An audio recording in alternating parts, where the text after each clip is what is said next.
একদম খাঁটি সর্ষের তেলটা ঢালা হচ্ছে, এখন মাখাচাকা করে নিচ্ছি। তো মাখাচাকা করা কমপ্লিট, খেয়ে দেখা যাক। ওয়াও, সেই টেস্ট।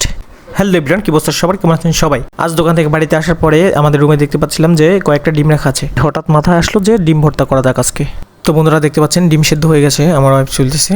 এবং এটা হচ্ছে কি দেশি মুরগির ডিম, আর যেটা ছোলা হয়ে গেছে ওটা হচ্ছে হাঁসের ডিম। হাঁসের ডিম কিংবা দেশি মুরগির ডিম এগুলো খেতে আসলেই প্রচুর মজা।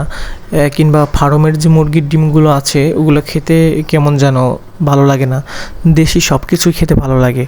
যেমন ধরেন নিজেদের পালন করা হাঁস, মুরগি, আরও অনেক কিছু। তো গাইজ দেখতে দেখতে আমাদের ডিম ছোলা হলো কমপ্লিট। তো ফাইনালি বন্ধুরা দেশি মুরগি এবং দেশি হাঁসের ডিম নিয়ে আমি খেতে বসে গেছি। সাথে ছিল একটি শুকনা লঙ্কা ভাজা, এটা ছিল তেলে ভাজা, আর সাথে ছিল সাদা ভাত। আর লেট করা ঠিক হবে না, দ্রুত ডিম দুইটাকে ভর্তা করে নেওয়া যাক। তো শুরু করে দিলাম ডিম ভর্তা করা।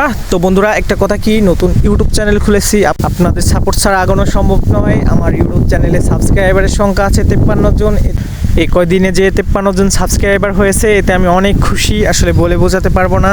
তো বন্ধুরা চলেন ফিরে যাওয়া যাক ভিডিওতে। অবশেষে ডিম দুইটা ভর্তা করা হলো কমপ্লিট। তো চলেন বন্ধুরা খেয়ে দেখা যাক। আমি খেয়ে বুঝতে পারলাম আসলে অনেক টেস্ট হয়েছে। তো বন্ধুরা ভিডিও এখানে শেষ করছি। সকলে ভালো থাকেন, সুস্থ থাকেন, আবার দেখাবে নতুন কোন ভিডিও নিয়ে। Tata guys.